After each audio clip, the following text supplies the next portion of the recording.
हमारे चैनल में आप सभी का मोस्ट वेलकम है। हम लोग यूरोप के राष्ट्रवाद पढ़ने वाले हैं। इसमें हमने पहले ही बताया था राष्ट्रवाद का मतलब क्या होता है। लोगों का देश के प्रति जो प्रेम होता है वही क्या कहलाता है, राष्ट्रवाद कहलाता है। हमने यहाँ लिखा है कि राष्ट्रवाद क्या है, तो किसी भी देश के प्रति वहाँ के नागरिकों का, नागरिक किसको बोलते हैं, जो उस देश में रहता है ना, तो देश के प्रति जो समर्पण की भावना रहती है उसी को हम लोग राष्ट्रवाद बोलते हैं। ठीक है। राष्ट्रवाद के प्रेरणा स्रोत यानी कि किस चीज से हमारे अंदर राष्ट्रवाद का भावना जगता है ना। पहला चीज हो गया झंडा। झंडा देखते तो हमारे अंदर एक अलग ही भावना आ जाती है। राष्ट्रीय गान जन गण मन यदि गाना शुरू करता है तुरंत खड़े हो जाते हैं। राष्ट्रीय चिन्ह अशोक चक्र हो गया, अशोक स्तंभ हो गया, और क्या क्या होता है, राष्ट्रीय बाघ, अति राष्ट्रीय जानवर कौन है, राष्ट्रीय पेड़ कौन है, ये सब एक अलग चीज़ें हैं, है ना। ये सब चीज़ क्या है, राष्ट्रवाद का एक पहचान है, जिससे हमारे अंदर क्या होता है, एक राष्ट्रवाद के प्रति, देश के प्रति प्रेम का भावना जागृत होता है। ठीक है, तो ये राष्ट्रवाद कहला है। राष्ट्रवाद को आसानी से लिख सकते हो, अपने भाषा में लिखना है क्वेश्चन का आंसर। मैजिनी कौन था, तो मैजिनी के बारे में थोड़ा बहुत जानते हैं कि यह जो है यंग इटली और यंग यूरोप नामक संस्था का स्थापना किया था। तो मैजिनी को इटली के राष्ट्रीय आंदोलन का मसीहा कहा जाता है। जिस तरह से महात्मा गांधी को भारत का क्या कहा जाता है, एक तरह से भारत के आज़ादी में बहुत बड़ा योगदान दिए थे महात्मा गांधी, उसी तरह से मैजिनी कहाँ का आंदोलन में, इटली के आंदोलन में। ठीक है, तो इटली के आंदोलन का मसीहा किसको कहा जाता है, मैजिनी को। इसका जन्म हुआ 1805 में।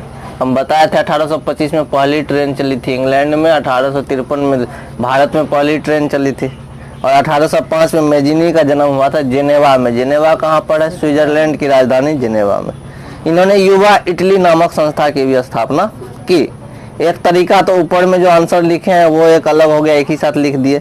दूसरा तरीका से भी आंसर लिख सकते हैं, मैजिनी दे करके पॉइंट बाय पॉइंट। इटली के राष्ट्रीय आंदोलन का मसीहा, दूसरा जन्म हुआ इसका 1805 में जेनेवा में। युवा इटली के संस्थापक थे, राजनीतिज्ञ भी थे। राजनीतिज्ञ मतलब क्या होता है, जो राजनीति करता है, पॉलिटिक्स। अगला प्रश्न है हमारा, जर्मनी के एकीकरण की क्या क्या बाधाएं थी। एकीकरण का मतलब क्या होता है, एकजुट होना, ठीक है ना, मजबूत होना, स्ट्रॉन्ग होना।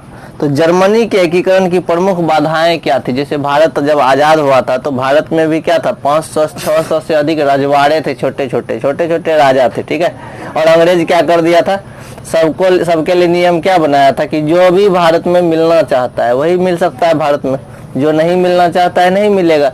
तो उस कंडीशन में सबको एक साथ लाना मुश्किल है कि नहीं। यहाँ पर ये 10 घर, उसको भी छोड़ दो, जितने भी बच्चे थे सबको एकजुट नहीं कर पाए, है ना, एकीकरण नहीं हो पाया, मेरे हिसाब से नहीं चल पाया।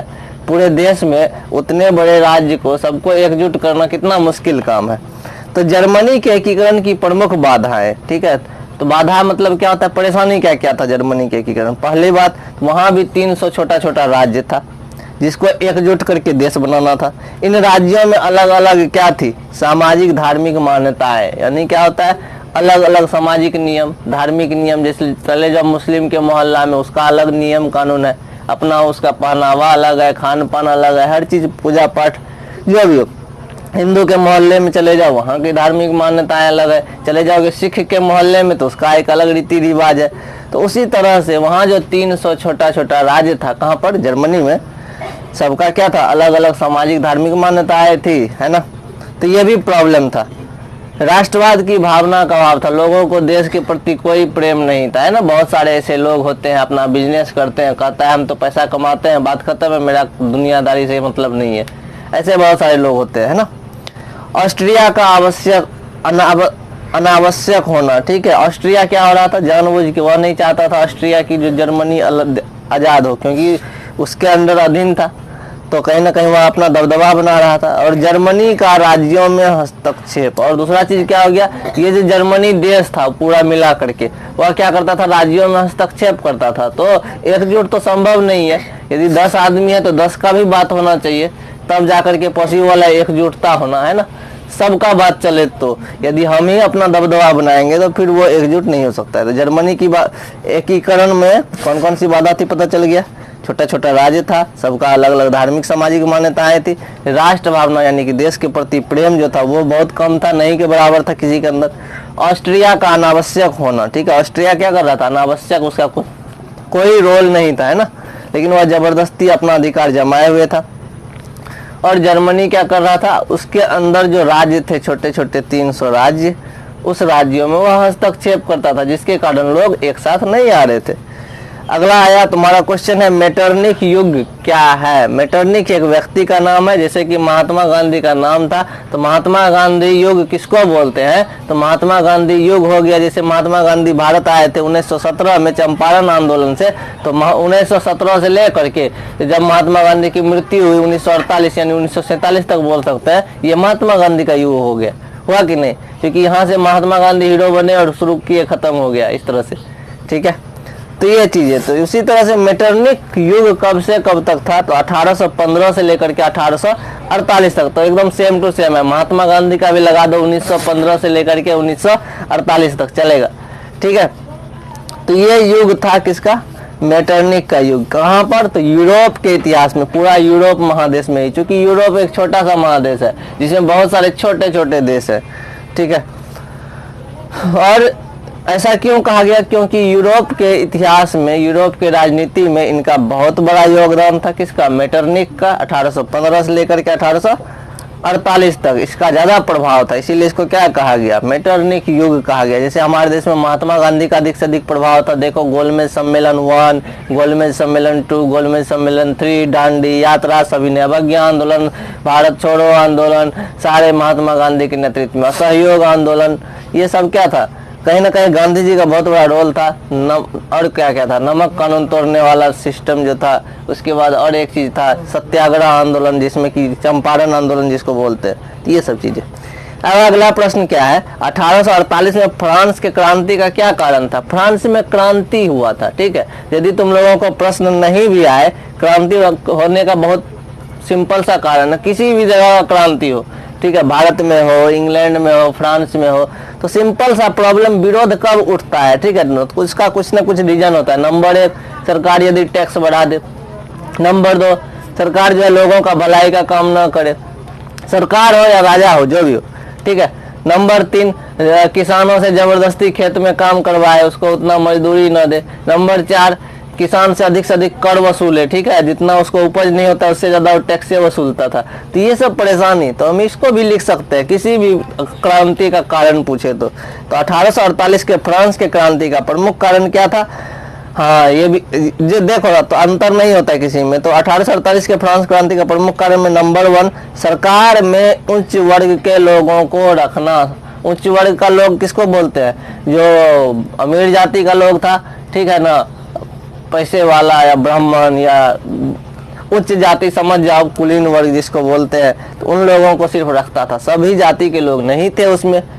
तो एक प्रॉब्लम तो ये भी था, तो जो छोटा जाति का व्यक्ति होगा उसके लोग नहीं थे, तो उन लोगों को दिक्कत हो रहा था। तो बेरोजगारी और भुखमरी की समस्या, बेरोजगारी की समस्या है ना, बहुत सारे निकम्मे लोग पॉकेट में हाथ दे करके खड़ा रहते हैं, तो उन लोगों के लिए क्या प्रॉब्लम है, तो बेरोजगारी की समस्या है, भूखमरी की भी समस्या हो जाएगी। देख लो हुआ ना परेशानी, मजदूर सब जो पंजाब से भागा कोरोना वायरस के कारण, कितना लोग मरा रास्ते में, फिर देखो 2 दिन नहीं हुआ जाने के लिए भी मार करने लगा। तो ये सब चीजें, तो बेरोजगारी और भूखमरी की समस्या सरकार के खिलाफ इसीलिए ना हल्ला करता है। अब सब 5 गो आदमी मर गया रास्ते में, तो अब लो सरकार को पकड़ के गाली दे रहा है, सरकार व्यवस्था नहीं करवाया, बहुत सारी परेशानियां। तो ये चीजें, विदेश नीति से कोई लाभ न मिलना, यानी कि जो जर्मनी था, तो सॉरी फ्रांस की क्रांति थी ना ये, तो फ्रांस जो था ना, उसका विदेश नीति से कोई लाभ न मिलना। विदेश नीति क्या होता है, यदि तुम रहते तो तुम्हारे अगल बगल पड़ोसी से अच्छे संबंध होने चाहिए, ताकि कल जाके बीमार पड़ जाओ तो आए मदद करने के लिए, ऐसा नहीं कि मरने छोड़ दे। तो विदेश नीति से इसको लाभ नहीं हो रहा था, एक प्रॉब्लम ये भी था। राजा का शासन था, तो राजा भोग विलास में लिप्त रहता था। किस चीज में, भोग विलास में। भोग विलास क्या होता है, महाराज है तो महाराज को कोई जो है 2 लड़की इधर से मालिश कर रहा है ना, कोई पैर दबा रहा है, कोई नाखून काट रहा है, कोई नहला रहा है, कोई मालिश कर रहा है, तो यह था एकदम, है ना, सोना के बर्तन में भोजन मिल रहा है, राजा बैठ करके मूछे से कर रहा है, तो ये चीजें होती थी। तो कहीं ना कहीं राजा का भोग विलासिता में लिप्त रहना, ठीक है ना, एक एक नहीं 10-10 शादी करके बैठा हुआ है, तो रईस हो गया है ना। गया, लड़की पसंद आ गया, उठा के ले आया, शादी कर लिया उससे। महाराज शादी किया, हम नहीं किए हैं। तो अधिक कर वसूल करना, ये भी टैक्स जरूरत से ज्यादा वसूल करोगे। मान चलो हम किसान है, फसल मेरा बर्बाद हो गया, तुम टैक्स लगा के रखा है, तुमको देना ही है, हमको फसल हुआ नहीं, तो हम क्या करेंगे? कर्ज लेंगे, जमीन को लगाएंगे, कुछ ना कुछ तो करेंगे। तो वहां पर किसान परेशान हो रहा था। ठेकेदार द्वारा जनता का शोषण करना, चूंकि सरकार डायरेक्ट जनता से नहीं जुड़ी होती थी, बीच में होता था ठेकेदार। ठेकेदार भी जैसे कि अभी देखो, कोई भी सरकारी काम होता है, रोड बनाना है तो ठेकेदार, तो बीच में सरकार पैसा दिया, डीएम के पास आया, डीएम से ठेकेदार के पास, ठेकेदार से जो है विधायक उधायक जो एरिया का है सब आदमी लूटता है, सब सोचता है 10 रुपया में 2 रुपया लूट ले हम। तो ये चीजें होती है। आधा से भी कम पैसे का उपयोग करके काम करता है। यदि पूरा पैसा लगाए तो बहुत बढ़िया डेवलपमेंट होगा, ठीक है, लेकिन सभी लूटने में रहते हैं। तो बुद्धिजीवी और श्रमिकों का शक्तिशाली होना। लेकिन जो मध्यम वर्ग के लोग थे, मिडिल फैमिली के लोग, मिडिल क्लास के लोग, तुम जैसे लोग जो कि अभी नहीं समझते हैं कि पढ़ना चाहिए, ठीक है ना, शनिवार को ही हाइट एंड डिस्टेंस बताए हैं, कलम लेके छुए भी नहीं है चैप्टर को, अब इतना स्मार्ट है। तो ये चीजें हैं। तो बुद्धिजीवी और श्रमिकों का क्या होना? शक्तिशाली होना। जो मजदूर व्यक्ति था, जो बुद्धिजीवी पढ़ा लिखा व्यक्ति था, वो धीरे धीरे क्या होते जा रहा था, मजबूत होते जा रहा था। तो पढ़ा लिखा रहेगा तो समझ में तो आएगा ना अगला गलती कर रहा है, तो विरोध तो करना ही है। तो समाजवाद का प्रसार। समाजवाद का प्रसार का मतलब क्या हो गया कि देखो, कोई भी शासन चलता है और वहां पर यदि हम टैक्स देते हैं तो क्या होता है, तो उसमें समाज कल्याण का ही काम होना चाहिए, लेकिन ऐसा नहीं हो रहा था। तो ये भी प्रॉब्लम था। लुई फिलिप की दुर्बल नीतियां। राजा कौन था? लुई फिलिप, ठीक है। लुई फिलिप की नीतियां यानी काम करने का तरीका बहुत बेकार था, घटिया था, इसलिए भी लोग परेशान थे। शासक पर मध्यम वर्ग का प्रभाव, ठीक है ना। अब शासन पे किसका प्रभाव पड़ने लगा? जो मध्यम वर्ग के लोग थे, क्योंकि वो पढ़ने लगे थे, उसको समझदारी बढ़ गई थी, वो हर चीज को समझ रहा था, है ना। टिट फॉर टैट जैसे को तैसा। तो कुल मिलाकर के हम लोगों ने देखा कि फ्रांस में जो 1848 में क्रांति हुआ, उसका कारण क्या था? तो हम पहला कारण क्या बता देंगे? मध्यम वर्ग का शिक्षित होना, सरकारी नौकरी में बड़े उच्च वर्ग के लोगों को शामिल करना, भेदभाव करना लोगों के साथ, किसानों से अधिक टैक्स वसूलना, ठेकेदारों द्वारा किसानों का शोषण करना, बहुत सारे पॉइंट आ जाएंगे, ठीक है ना। श्रमिकों का जो है शक्तिशाली होना, बुद्धिजीवी लोगों के का जो है मतलब क्या कहते हैं, बुद्धिजीवी लोगों के सोच समझ में विकास होना, यानी इस तरह से कुछ भी लिख सकते हैं हम लोग। समाजवाद का प्रसार हुआ। तो कहीं ना कहीं ये सब कारण हम बताएंगे किस चीज में? फ्रांस की क्रांति का, ठीक है। किसी भी क्रांति का हम कारण लिख सकते हैं इस तरह से। इटली जर्मनी के एकीकरण में ऑस्ट्रिया की क्या भूमिका थी? तो इटली और जर्मनी के एकीकरण में ऑस्ट्रिया की बहुत भूमिका थी, क्योंकि ऑस्ट्रिया नहीं चाहता था कि इटली और जर्मनी का एकीकरण हो, है ना। यदि तुम चारों पांचों छो मेरे आगे पीछे करो, तो मेरा मतलब मेरा ये नीति नहीं है, लेकिन दुनिया यही चाहता है कि तुम सब दिन जिंदगी भर तुम मेरे आगे पीछे करते रहो, ठीक है ना। तुम्हारा बच्चा भी मेरा आगे पीछे करे, तुम्हारा पोता पोती सब। तो यह चीजें सोचता है हर कोई, ठीक ना। कोई नहीं चाहता है कि उससे कोई आगे बढ़े। तो ऑस्ट्रिया भी नहीं चाहता था कि जर्मनी और इटली का एकीकरण हो। तो उन्होंने क्या किया? तो नंबर 1 काम किया। ऑस्ट्रिया के कारण ही इटली में जनवादी आंदोलन हुआ था। एक आंदोलन हुआ था जिसका नाम था जनवादी आंदोलन। जैसे कि असहयोग आंदोलन का नाम सुना होगा, सुना है? नहीं सुना था? हाँ जी। तो उसी तरह से एक जनवादी आंदोलन हुआ, उसको कुचल दिया गया। किसके द्वारा? ऑस्ट्रिया के द्वारा, ताकि यदि आंदोलन सक्सेस हो गया तो सरकार बदल जाएगी, लोग एकजुट हो जाएंगे। ऑस्ट्रिया के कारण ही जगह जगह पर भ्रष्टाचार हुआ। तो भ्रष्टाचार ऑस्ट्रिया इसलिए भी कब्जा किए हुए थे ताकि भ्रष्टाचार हो। भ्रष्टाचार का मतलब समझता है? दिए तुमको 100 रुपया दुकान ले जाने के लिए, 5 रुपया का सामान खरीदा है, 20 रुपया गायब कर दिया, खा पका के खत्म। तो हो गया भ्रष्टाचार। ऑस्ट्रिया के पृथक्करण के कारण। तो कुल मिलाकर के क्या हो गया? इसी के कारण, चूंकि ऑस्ट्रिया पूरा पे कब्जा किए हुए था, ऑस्ट्रिया नहीं चाहता था कि हमको कोई तोड़े, ठीक है ना। तो ये सब प्रॉब्लम था। ऑस्ट्रिया की भूमिका इसमें यही रहा, ठीक है ना। कुल मिलाकर वह नहीं चाहता था कि जर्मनी और इटली अलग हो। यूरोप में, अगला प्रश्न है, यूरोप में राष्ट्रवाद फैलाने में नेपोलियन बोनापार्ट किस प्रकार सहायक हुआ? तो नेपोलियन बोनापार्ट, ठीक है ना, एक सिंपल सा सिपाही था जो कि बहुत ही तेज तर्रार था। बाद में जाकर के इन्होंने शासन भी चलाया था। तो इसको बोलते हैं अक्लमंद बच्चा, ठीक है ना। 21 साल की उम्र में जो हिला दिया था, नाम सुना होगा, उस दिन बता रहा था तुर्की पे शासन कैसे चारों गल अफ्रीका को ऐसे घुमा करके सर्किल बना करके कब्जा किए हुए था, है ना।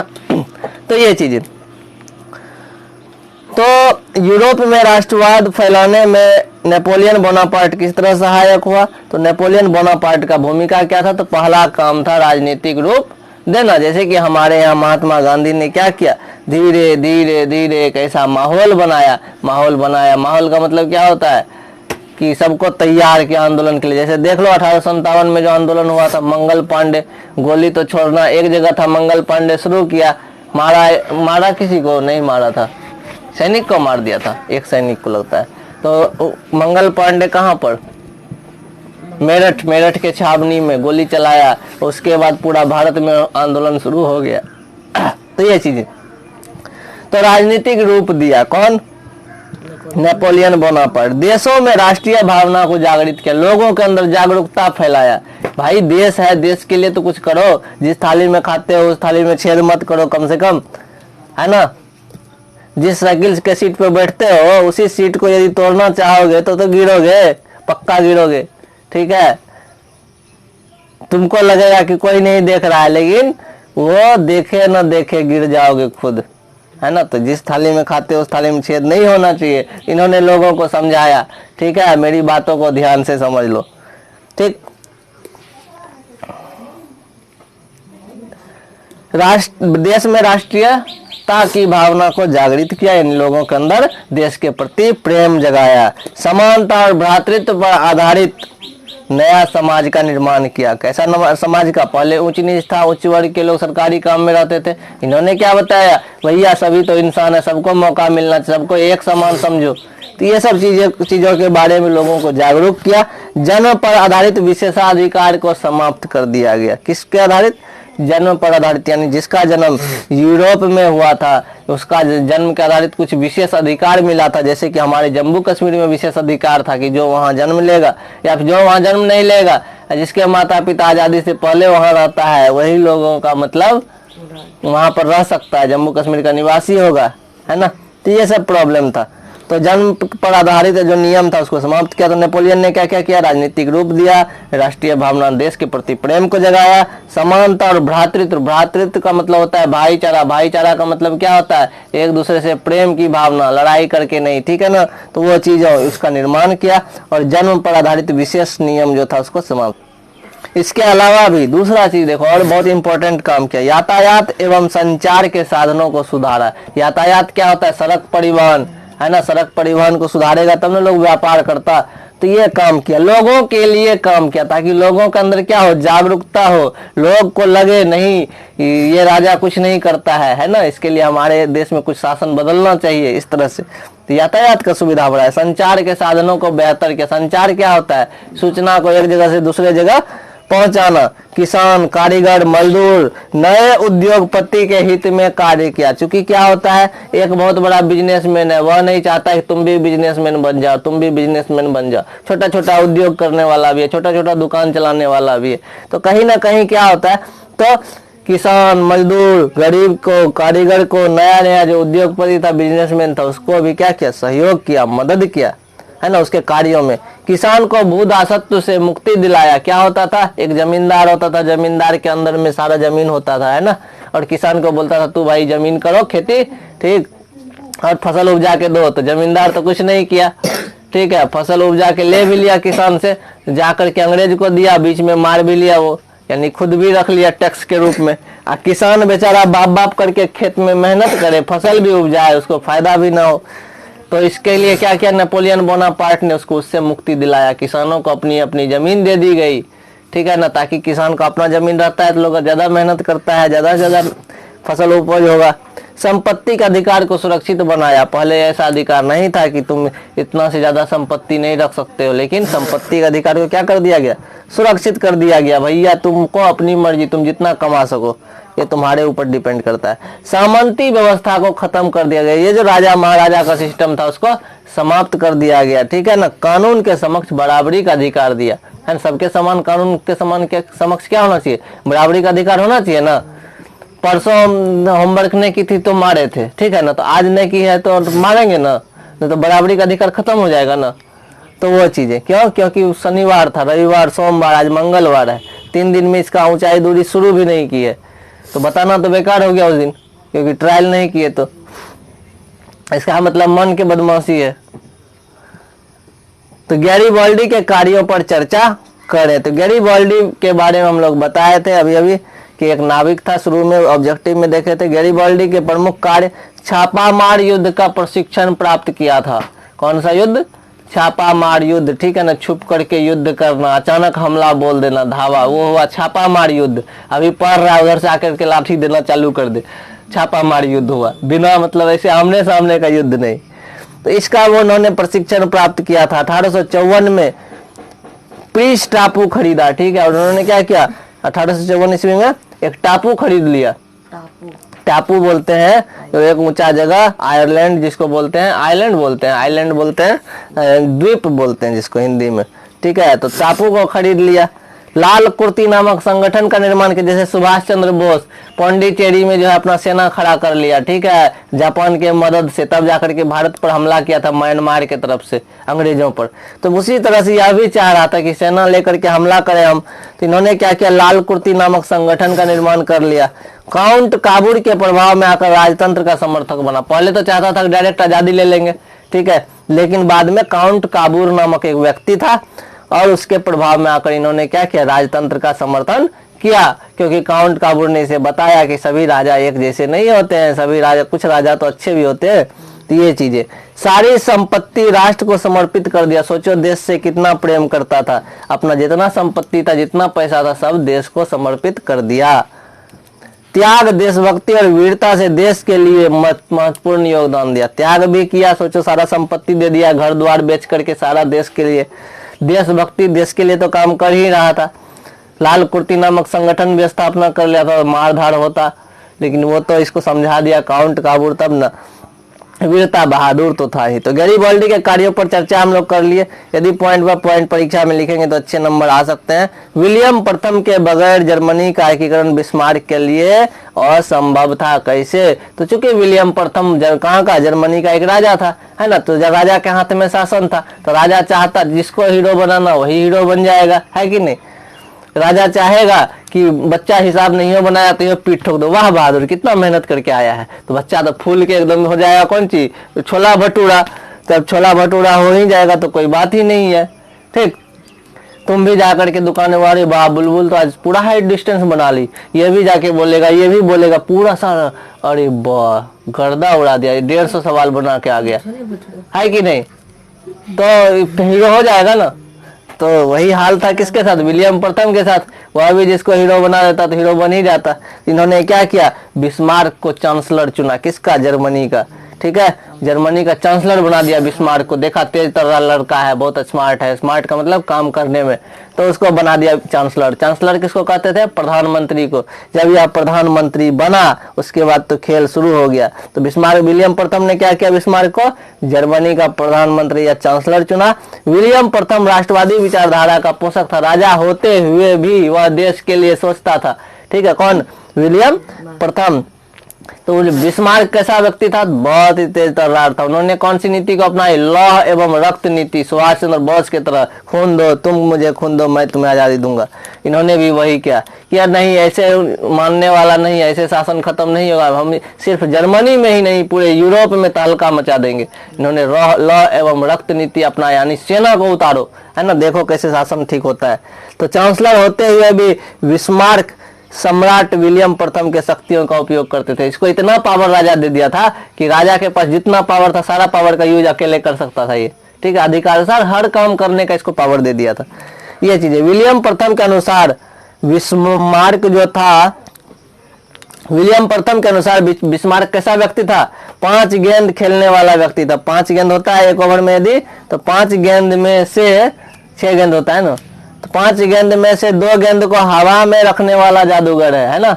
एक ऐसा जादूगर, एक ऐसा बैट्समैन है जो कि 2 गेंद छक्का मारने वाला है, कंफर्म 2 छक्का मार सकता है। तो कहने का मतलब इतना विश्वास था। ये बात कहने का मतलब यही हो गया कि वह 5 गेंद में से 2 गेंद को हवा में रखने वाला जादूगर है।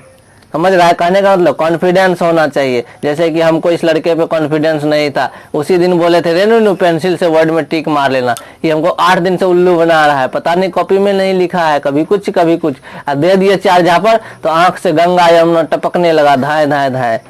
तो ये चीजें तो विश्वास नहीं बन सकता है ना। तो बिस्मार्क की विदेश नीति और सम्राट विलियम का सहयोग यूरोप में शांति स्थापित किया। तो बिस्मार्क की विदेश नीति भी बहुत अच्छी थी, जैसे कि मोदी का विदेश नीति बहुत अच्छा है, दूसरे देशों से अच्छे अच्छे संबंध हो गए हैं। तो ये चीज है। उसी तरह बिस्मार्क की भी विदेश नीति अच्छी थी। विदेश नीति का मतलब क्या हो गया? दूसरे देशों के साथ संबंध। दूसरे देश इटली के एकीकरण में मेजिनी, काबुल और गैरिबाल्डी का योगदान पर चर्चा करें, क्योंकि ये सब हीरो था यूरोप का। तो इटली के एकीकरण में इसका क्या योगदान था? तो सबसे पहले मेजिनी के बारे में हम लोग पहले भी बता दिए थे। मेजिनी एक साहित्यकार था, है ना, जो गणतांत्रिक विचारों का समर्थक था। मेजिनी चाहता था कि देश में ऐसी सरकार को चुना जाए जिसको हम लोग वोट दे करके चुने। ठीक है, वोट दे करके यदि चुनेंगे तो वह सरकार क्या होगा? स्टेबल होगा, मजबूत होगा। गणतांत्रिक विचारों के समर्थक यानी क्या? तो समझ में आ गया होगा कि चुनाव के द्वारा सरकार होनी चाहिए। आदर्शवादी गुण अधिक थे और व्यवहारिक गुण कम थे, यानी अपने सिद्धांत पर चलने वाले थे। तुमको बैठने के लिए नहीं कहेगा, उठने के लिए, प्रणाम किया न किया उससे मतलब नहीं है। यानी इसके पास व्यवहारिक गुण थोड़ा कम था, नहीं था, लेकिन काम करने में एकदम परफेक्ट व्यक्ति थे। ठीक है, तो आदर्शवादी थे, सिद्धांत के पक्के थे। 1831 में यंग इटली की स्थापना की और 1834 में यंग यूरोप की स्थापना किया था। बताए थे पहले भी 2 इसका उद्देश्य क्या था? इटली को गणराज्य बनाना। ठीक है, और राष्ट्रीय आंदोलन का इसको मसीहा भी कहा जाता है। जैसे हमारे देश में भारत के देश के राष्ट्रपिता किसको कहा जाता है? महात्मा गांधी को। इसको जो था राष्ट्रीय आंदोलन का मसीहा, यानी कि आंदोलन शुरू करवाने वाले यही हीरो थे। अब काउंट काबूर की बात करें, यह क्या था? एक सफल कूटनीतिज्ञ था, यानी राष्ट्रवादी था, देश के प्रति प्रेम भी था, पॉलिटिक्स नेता भी था। दूसरा, काउंट काबूर के अनुसार इटली के एकीकरण का सबसे बड़ा बाधा क्या था? ऑस्ट्रिया था, क्योंकि ऑस्ट्रिया नहीं चाहता था कि जर्मनी और इटली ये सब आजाद हो, एकीकरण हो इसका, क्योंकि उसको तो फायदा हो रहा था, कब्जा किए हुए था जबरदस्ती, वहां के लोगों से टैक्स वसूलता था, लोगों को परेशान करता था, मजा आता था इसमें, लूट रहा था। समझदार और व्यवहारिक व्यक्ति था काउंट काबूर। कैसा था? समझदार भी था और व्यवहारिक था, विचारित। तो यानी सीधा उल्टा हो गया किससे? मेजिनी से। मेजिनी व्यवहारिक नहीं था लेकिन आदर्शवादी था, है ना, अपने काम के प्रति बहुत ही ऑनेस्ट था, ईमानदार था। इसके अनुसार लक्ष्य प्राप्त करने के लिए विदेशी सहायता लेना जरूरी था। काउंट काबूर क्या कहता था? अड़ोसी पड़ोसी से लड़ाई करके मत रहो, उससे प्रेम से रहो, ठीक है, ताकि उसका फायदा हम उठा सके। तो ये चीजें। काबूर ने नेपोलियन 3 से संधि करके फ्रांस के साथ ऑस्ट्रिया के खिलाफ सैन्य मदद की। हाँ, तो ये तो चाहता ही था, सब चाहता था कि ऑस्ट्रिया को किसी तरह से हराया जाए, ऑस्ट्रिया को तोड़ा जाए। तो इन्होंने क्या किया? तो सोचो ना, ऑस्ट्रिया है, अब नहीं है ऑस्ट्रिया ना, थोड़ा सा ऑस्ट्रिया है, ये नहीं है। ऑस्ट्रिया और ऑस्ट्रेलिया दूसरा चीज है। ऑस्ट्रिया का राजधानी वियना है अभी ऑस्ट्रिया, पता है कंफर्म? ईयर 2 में। तो ऑस्ट्रेलिया को ये लोग तोड़ना चाह रहा था, ठीक है ना, कुल मिलाकर के ये, इसलिए इन्होंने फ्रांस का भी साथ दिया काउंट काबूर, ताकि जो है ऑस्ट्रेलिया जल्दी टूटे। अब देखो गैरिबाल्डी का योगदान। तो गैरिबाल्डी के बारे में हम पिछला क्वेश्चन में लिखा चुके हैं, इसलिए गैरिबाल्डी वाला क्वेश्चन वहां से देख लेना, क्लियर हो जाए।